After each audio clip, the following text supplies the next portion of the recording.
신앙 고백하시겠습니다. 전능하사 천지를 만드신 하나님 아버지를 내가 믿사오며 그 외아들 우리 주 예수 그리스도를 믿사오니 이는 성령으로 잉태하사 동정녀 마리아에게 나시고 본디오 빌라도에게 고난을 받으사 십자가에 못 박혀 죽으시고 장사한 지 사흘 만에 죽은 자 가운데서 다시 살아나시며 하늘에 오르사 전능하신 하나님 우편에 앉아 계시다가 저리로서 산자와 죽은 자를 심판하러 오시리라. 성령을 믿사오며 거룩한 공회와 성도와 서로 교통하는 것과 죄를 사하여 주시는 것과 몸이 다시 사는 것과 영원히 사는 것을 믿사옵나이다. 아멘. 찬송가 421장을 드리겠습니다. 421장 찬송.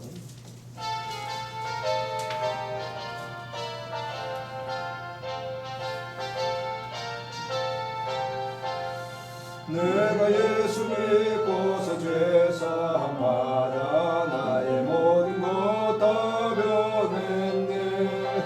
지금 내가 가는 길 전부 길이여 주의 피로 내 죄가 씻겼네.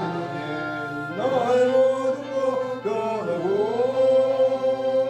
그 피로 구속받았네. 하나님은 나의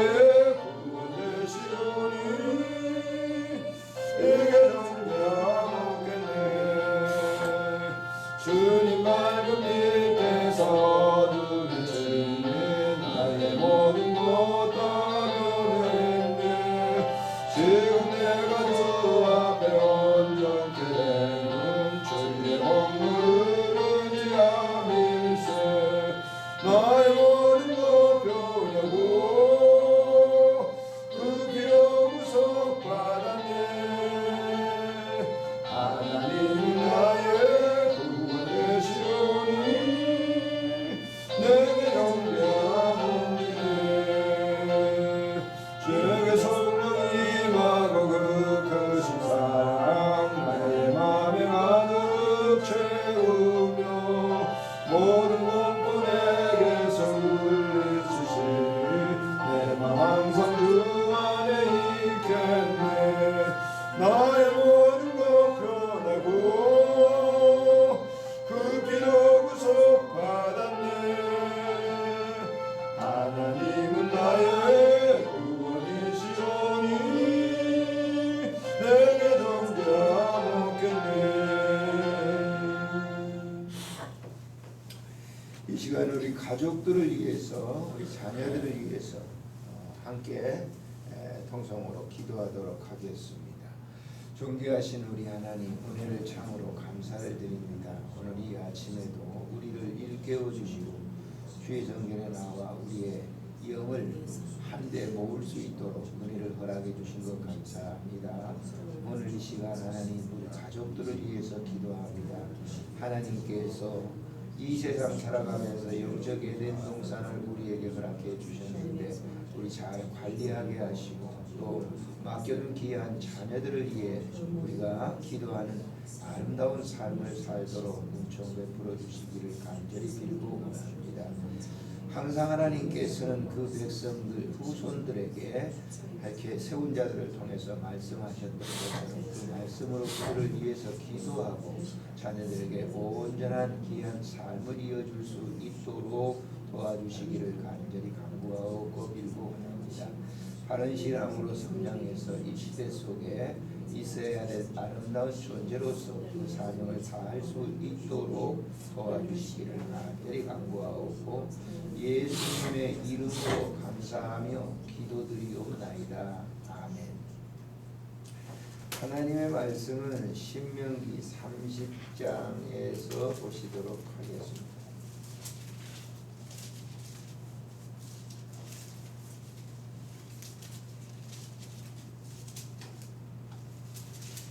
찾으셨으면 6절부터 10절까지 같이 읽도록 하겠습니다. 6절부터 시작. 내 하나님 여호와께서 내 마음과 내 자손의 마음에 할례를 베푸사 너로 마음을 다하여 뜻을 다하여 내 하나님 여호와 하사 너로 새 운명을 얻게 하실 것이며 내 하나님 여호와께서 내 적군과 너를 미워하고 핍박하는 자에게 이 모든 주들을 내게 하시리니 너는 돌아와 다시 여호와의 말씀을 청종하고 내가 오늘 내게 명령하는 그 모든 명령을 행할 것이라.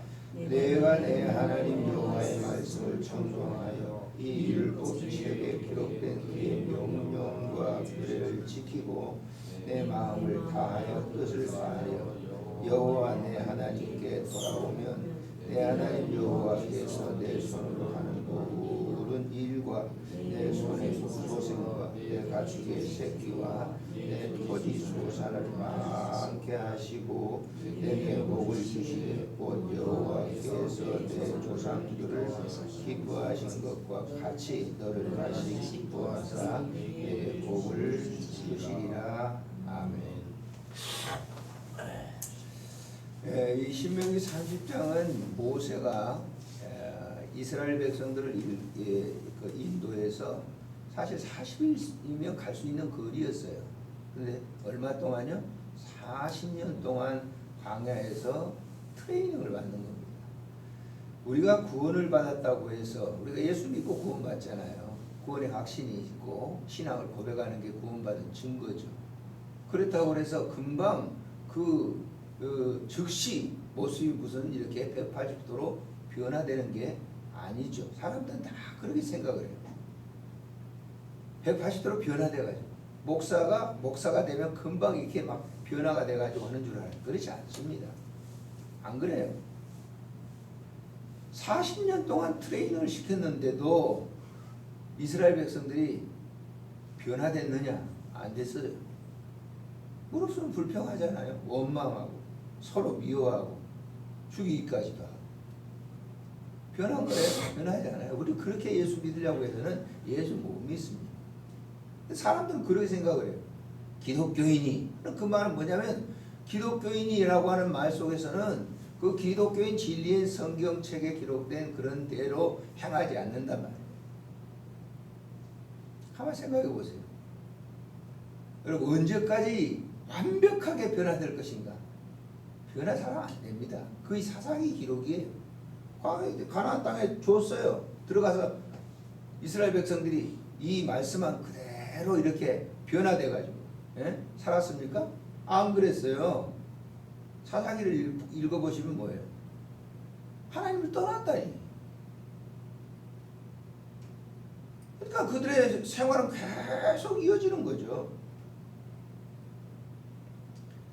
그래서 모세가 이러한 것들을 이미 잘 알고 있었어요. 인도하면서. 그런 모세에게 하나님께서 모압 땅 마지막 저 가나안 땅을 바라보면서 너희들이 이 땅에 들어가면이라고 하는 하나님께서 말씀한 것을 그대로 전하고 있어요. 그것이 오늘 이게 29장부터 30장 이게 모압 평지에서 하나님의 언약을 재해석한다면 이상하지만은 다시 리바이벌을 했어요. 그 말씀을 하시는 거예요. 우리도 그렇잖아요. 지금 예수 믿어가지고 뭐 여러분들 어떤지 모르겠습니다만 이 박 목사가 옛 육신의 생각들 이런 것들을 갖다가 다 버리고 그럼 천사 되게요? 그렇지 않잖아요. 예수 믿기 전에 그런 뭡니까 사고방식은 아니지만은 예수 믿기 전에 가지고 있던 그 혈기 그런 것들은 다 참되게 짓누를 뿐이죠. 짓누를 뿐이죠. 근데 어떤 극단적인 순간에 가면 그것이 터져 나오는 거죠. 그런 우리들에게 얘기하시는 거예요. 실제로 보면 내 하나님, 너의 하나님이에요. 하나님께서 너의 마음과 너의 자손의 마음에 할례를 베푸사. 그래서 할례를 베푸사. 구약에 할례를 베풀죠. 이것은 신약에 뭘 의미하죠? 세례를 의미하는 거예요. 할례를 베푸사. 어디에? 마음의 할례를 베풀었다 그 말이에요. 그러니까 마음의 할례를 완전히 이렇게 받아버린 이 사람들은 여러 가지 이렇게 이 구약 성경에 있는 뭐 이 조약의 여러 가지 것들이 뭐예요? 그거 말 안 해도 돼요. 한 가지 딱 하나만 있으면 되잖아요. 십계명은 이 모든 율법 조항의 원줄기예요. 원나무예요. 그 하나만 돼 있으면 되는 거예요. 그걸로 할례를 받으면 나머지 것은 뭐예요? 의미가 없는 거죠. 왜? 하나님을 사랑하고 내 이웃을 하나님이 너를 사랑해줬던 그 사랑으로 사랑하면 뭐예요? 그건 끝이에요. 일반적인 법을 우리가 본다고 그래도 보세요. 이웃과 관계를 가질 때 내가 지금 손해를 봤어. 저 사람 때문에. 그러면 어때요? 부부지간이라 할지라도 좀 미운 생각이 싹 들죠. 아유 참 그런 생각이 들어요. 그럼 본질이 보세요. 하나님을 사랑하고 하나님은 우리들을 원수 같았어요. 아주 그릇되게 행하거든요. 그러나 사랑했다고. 그러나 사랑했다니까요. 그래서 당신의 생명을 버린 거예요. 다 자기를 십자가에 내던져 준 것처럼 내가 너를 사랑했다. 그래서 마음의 할례라고 하는 것은 그렇게 완벽한 주님과의 관계를 갖는다고 하면 돌아와 그랬어요. 너는 돌아와서 8절에 여호와의 말씀을 뭐하고? 여호와의 말씀을 뭐하고? 청종이라고. 청종. 잘 들어라고. 제가 목회 생활하면서 아마 그것만큼은 너무너무 강조한 것 같아요. 성경 읽으시오. 성경 읽어요. 왜? 성경은 하나님의 말씀이에요. 하나님이 육신으로 오셔서 말씀한 것이 예수 그리스도의 말씀이죠. 하나님의 말씀이에요. 그 성경을 읽어야 돼요. 늘 읽고 그걸 마음에 담아 두고 청종하고 내가 오늘날 내게 명령한 그 명령을 행하라는 거야. 그럼 그것이 당겨진 사람이 걸어가는 곳에는 행동하는 것이죠. 정말 높은 수준의 영적인 경지에 올랐던 그런 사람들의 삶을 보면요, 그것이 완전히 당겨져 있기 때문에 하나도 관계가 없어요. 로렌스라고 하는 그 형제가 쓴 하나님의 임재라고 하는 책을 내가 다시 한번 이렇게 쭉 한번 봅니다.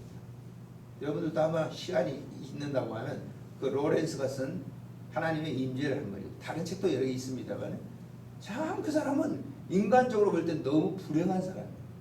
전쟁이 계속 나가지고 전쟁에서 큰 부상을 당하고 사람들에게 토해를 당하고 50세에 수도원에 들어가서 설거지를 하는 거예요.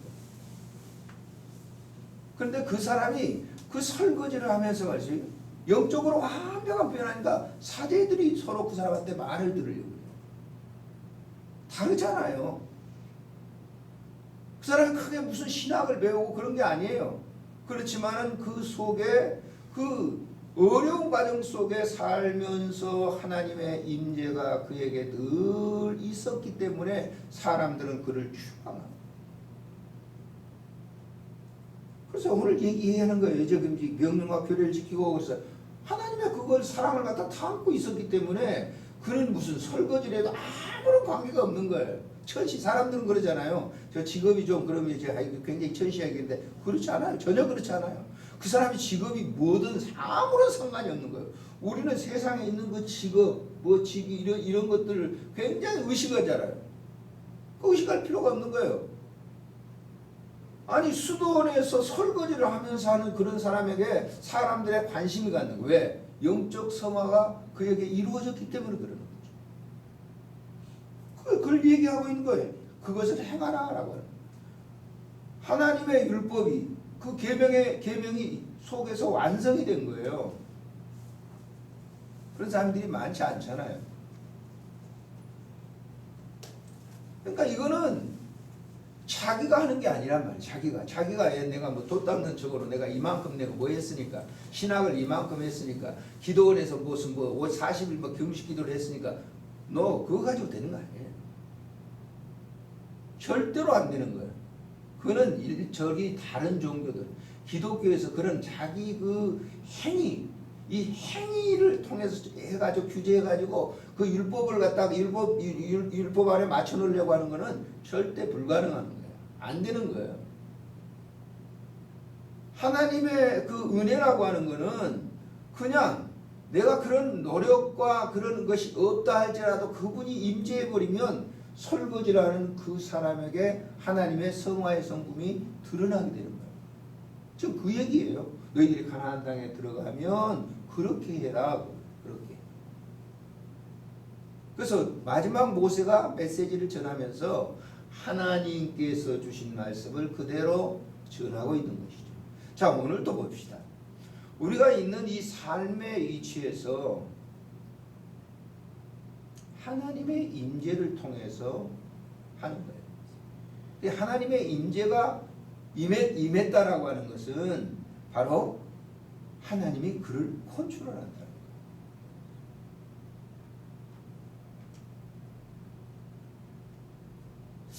거예요. 제가 이 신앙생활하면서 항상 이 모순적인 것 생각하는 거는 나는 하고 싶은데 나는 그렇게 살고 싶은데 내가 안 되는 거예요. 묘하죠? 나는 그렇게 하고 싶은데 내가 내 행동을 하고 있는 것을 여전히 보는 거예요. 그게 제가 숙제예요. 고통스러운 거죠.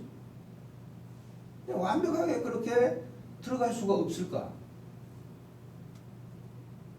그것이 자기가 뭐 애써서 무슨 수련을 하고 뭐 기도 생활을 하고 그렇게 해서 얻어지는 것이 아니라 정말 순수하게 하나님을 사랑하는 뭘까요? 그 임재를 통해서 이루어지는 거라니까요.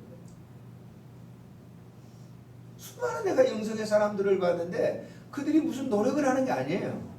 내가 있어 그렇게 해야 되겠어.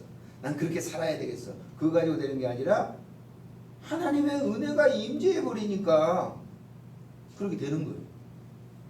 지금 모세는 이 얘기를 하고 있어요. 40년 동안 그 백성들을 보았거든요.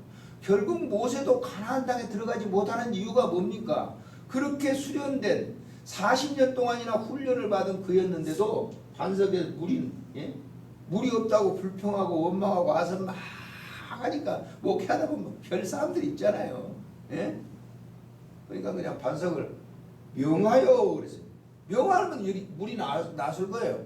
근데 명하여 하지 않고 어떻게 했어요? 어떻게 했어요? 권사님? 갔다가 근데 이렇게 반석을 이렇게 쳤는데 가만히 여기 됐겠어요? 그래요. 굉장히 자기 성질이 나가지고 한 거예요. 가나안 땅에 못 들어갔어요.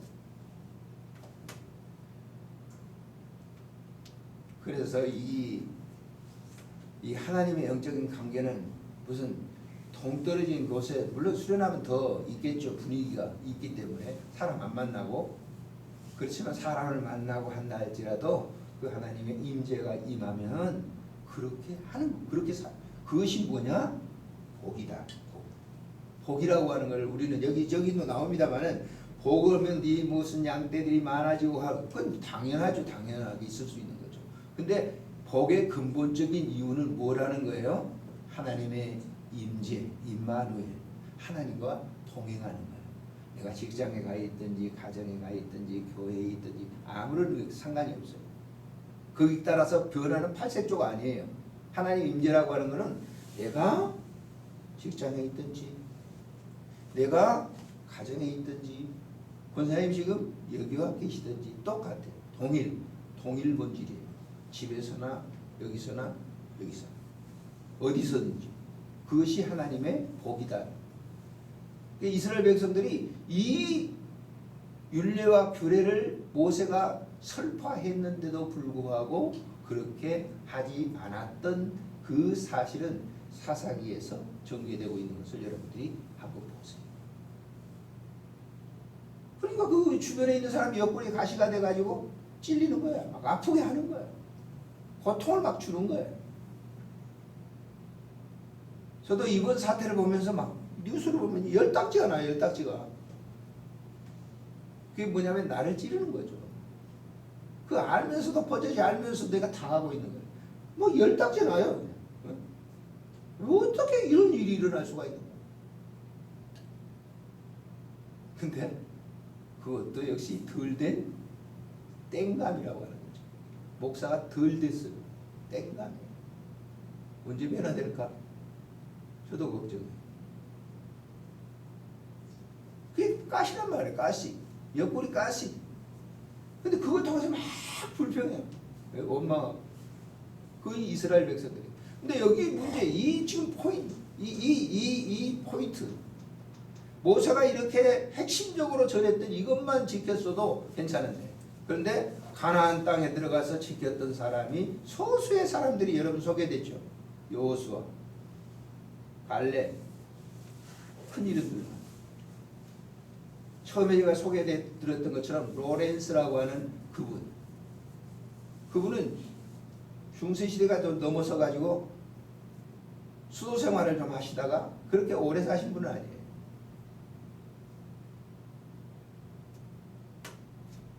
프랑스의 성녀, 이름을 제가 잊어버렸어요. 그런 분. 바로 어려운 일이라 생각하지 마세요. 그건 어렵지 않아요. 어렵다고 하는 건 내가 하려고 하니까 어려운 것이죠. 근데 이런 이 난국 속에서 우리가 이 시대만 바라볼 것이 아니라 지금 나에게 임재하시는 그 하나님의 은혜를 더 깊이 있게 받아들여야 되는 것이 아닌가. 설교식이나 이렇게 하는 것 같아요. 죄송스러워요. 여러분, 주님의 그 임재를 오늘 하루도 삶의 현장 속에서 느끼면서 누리면서 살아가시기를 주의 이름으로 축복합니다. 존귀하신 우리 하나님, 은혜를 감사를 드립니다. 수십 년 동안 믿어왔는데도 못된 습관과 버릇 때문에 자꾸 고통스럽습니다. 오늘 이 시대를 살아가는 우리들에게 귀한 교훈을 주시기 위한 하나님의 은혜임에도 불구하고 잘 이해하지 못하고 잘 알지 못하고 깨닫지 못하는 이 죄인을 용서해 주시고, 오늘도 이 본문 속에서 모세가 이미 3500년 전에 이러한 이 귀한 진리의 사실을 설파하고 하나님의 말씀인 이 성경에 기록이 되어 있습니다. 하나님의 말씀을 우리가 다시 한번 마음속에서 묵상하고 영적인 할례가 이루어지도록 은총을 베풀어 주셔서 삶의 현장에서 하나님의 영광이 드러나고 나타나는 삶이 되도록 주님 축복해 주시기를 빌고 원합니다. 함께해 주실 줄 믿고 우리 구주 예수님의 이름으로 감사하며 기도드리옵나이다. 하늘에 계신 우리 아버지, 이름이 거룩히 여김을 받으시오며 나라가 임하옵시며 뜻이 하늘에서 이루어진 것 같이 땅에서도 이루어지리라. 오늘 우리에게 일용할 양식을 주옵시고 우리가 우리에게 죄진 자를 사하여 준 것 같이 우리 죄를 사하여 주옵시고 우리를 시험에 들게 하지 마옵시며 다만 악에서 구하소서. 대개 나라와 권세와 영광이 아버지께 영원히 있사옵나이다.